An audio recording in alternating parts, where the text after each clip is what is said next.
అవునా? అవునండి. నేనేదో చేస్తున్నాను, ఏదో చెయ్యబోతున్నాను అనే డౌట్ అవనికి నా మీద వచ్చేసింది.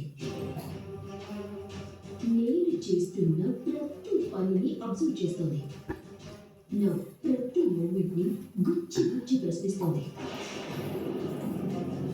వయసైన తర్వాత కూడా జరిగిన ప్రతి దాంట్లో నీతో పాటు నా హ్యాండ్ కూడా ఉందని అవని నన్ను అనుమానిస్తోంది.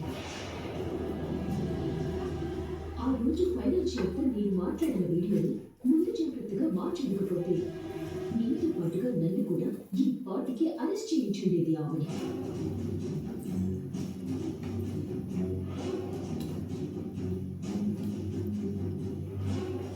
నా గురించి ఏ చిన్న ఆధారం దొరికినా అవని నన్ను జైలుకి పంపించడమో ఆ ఇంట్లో నేను లేకుండా చేయడమో చేస్తుంది. అవని నీ మీద నా మీద పగబట్టిందన్న విషయం మనకు అర్థమైంది. నువ్వు అవని విషయంలో చాలా జాగ్రత్తగా ఉండాలి, లేకపోతే నీకు చాలా ప్రమాదం. నేనే వాళ్ళ అమ్మకి భర్తనన్న విషయాన్ని నా చేతే చెప్పిస్తానని నాతో ఛాలెంజ్ చేసింది. నాతో శపథం చేసినట్టే వాళ్ళ అమ్మని నువ్వు అవమానించినందుకు నీ మీద కూడా ప్రతీకారం తీర్చుకోవాలనుకుంటుంది.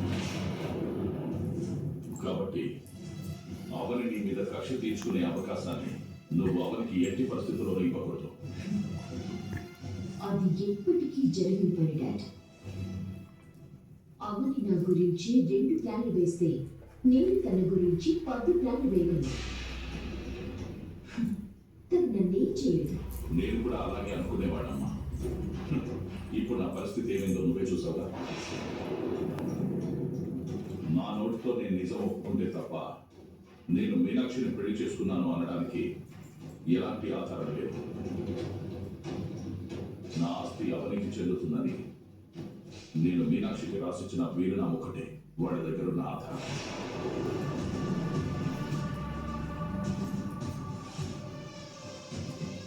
వాళ్ళ దగ్గర ఉన్న వీలునామాని నువ్వు కొట్టేయగలిగితే ఆ మీనా